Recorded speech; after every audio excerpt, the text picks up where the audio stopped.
तीन कृषि कानूनों को लेकर अन्नदाताओं का आंदोलन अनवरत जारी है। एक पखवाड़े से ज्यादा बीत चुका है, लेकिन किसान दिल्ली से हिलने को तैयार नहीं है।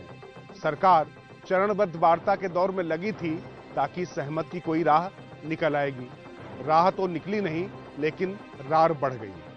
वैसे तो तीनों कृषि कानूनों को लेकर ही शुरुआत से किसानों में नाराजगी रही, लेकिन सबसे ज्यादा बवंडर उठा एमएसपी यानी न्यूनतम समर्थन मूल्य को लेकर।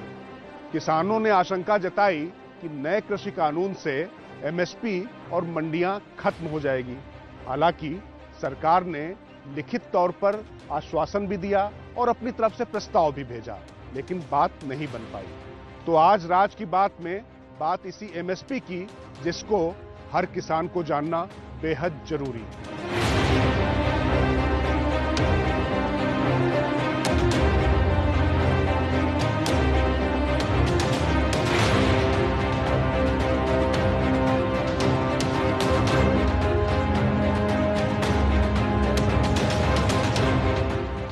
दिल्ली घेर कर डटे किसान फसल पर एमएसपी की गारंटी देने वाला कानून चाहते हैं, लेकिन राज की बात यह है कि एमएसपी पर खाद्यान्न की खरीद बिक्री जितनी किसानों के लिए जरूरी और फायदेमंद है, उससे कहीं ज्यादा जरूरी और फायदेमंद सरकार के लिए है। राज की बात यह है कि एमएसपी पर फसलों की खरीदारी सरकार की आवश्यक मजबूरी है। ऐसी मजबूरी कि सरकार चाहकर भी एमएसपी पर अनाज खरीदना बंद नहीं कर सकती। ये तो हुआ एक पहलू, लेकिन दूसरा पहलू ये है कि अगर एक हद से ज्यादा एमएसपी पर सरकार खरीदारी करती है तो देश एक ऐसे आर्थिक वैश्विक संकट में फंस जाएगा जिसका सीधा नुकसान बाद में किसानों को ही होगा। अगर हम आंकड़ों और योजनाओं में जाएं, तब समझ में आता है कि 130 करोड़ की आबादी वाले देश में केवल खाद्य सुरक्षा कानून के तहत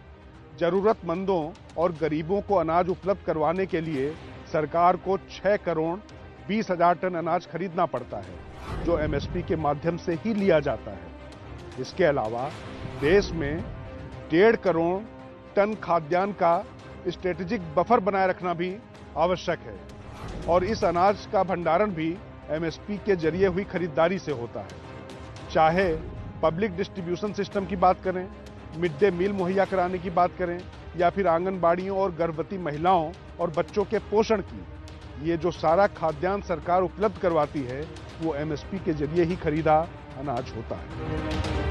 अब स्ट्रेटेजिक बफर की बात करें तो कोरोना काल में देश भर को जो अनाज मुफ्त में दिया गया वो भी एमएसपी के जरिए खरीदा गया। लिहाजा एमएसपी सरकार भविष्य में बंद कर देगी, इसकी कोई संभावना है ही नहीं। मतलब साफ है कि एमएसपी बंद नहीं हो सकती। लेकिन अब बात करते हैं दूसरे पहलू की। राज की बात यह है कि सरकार अगर सभी 23 फसलों की एमएसपी की गारंटी दे दे तो करीब 9 लाख करोड़ रुपए से ज्यादा की जरूरत होगी, और इतनी बड़ी रकम के बाद राजस्व पर जो बोझ पड़ेगा उसको संभाल पाना तो मुमकिन नहीं होगा। लेकिन इसके बाद भी अगर सरकार इसकी गारंटी दे दे तो राज की बात आगे है कि कैसी दुश्वारियां सामने आएंगी और किस तरीके से खेती किसानी और ज्यादा जटिल हो जाएगी। देश में कुल 23 फसलों का एमएसपी घोषित होता है, जिसमें एकमात्र गन्ने की फसल की एमएसपी की गारंटी है। इसका नतीजा यह हुआ कि गन्ना किसानों के हजारों करोड़ रुपए मिलों पर बकाया है।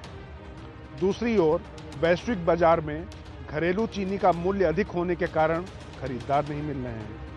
एमएसपी की लड़ाई में जो लोग किसान हित के सवाल उठा रहे हैं, शायद उन्हें इस बात की जानकारी नहीं कि भारत एकमात्र दुनिया का वो देश है जो एमएसपी पर फसल खरीदता है। बाकी किसी भी देश में ऐसी व्यवस्था नहीं है। एमएसपी पर फसल खरीद का दूसरा खतरा भी आपको बताते हैं।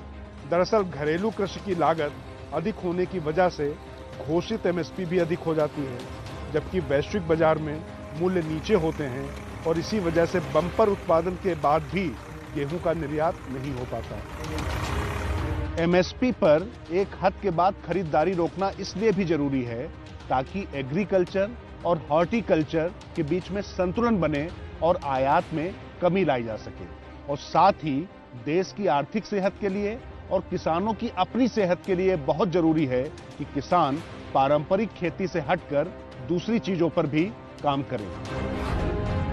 भारत में इस समय 31.5 करोड़ टन हॉर्टिकल्चर फसलों की उपज होती है, जबकि 29.7 करोड़ टन खाद्यान्न का उत्पादन होता है। हॉर्टिकल्चर की खेती में निर्यात और मुनाफे की संभावनाएं कहीं ज्यादा होती हैं। ऐसे में कृषि उत्पाद के संतुलन पर ध्यान देना भी जरूरी है और यही वजह है कि सरकार एमएसपी पर खरीदारी करती रही है और करती रहेगी, लेकिन कानून बनाकर इसे गारंटी के रूप में देना भविष्य में आर्थिक संकट का सबब बन सकता है।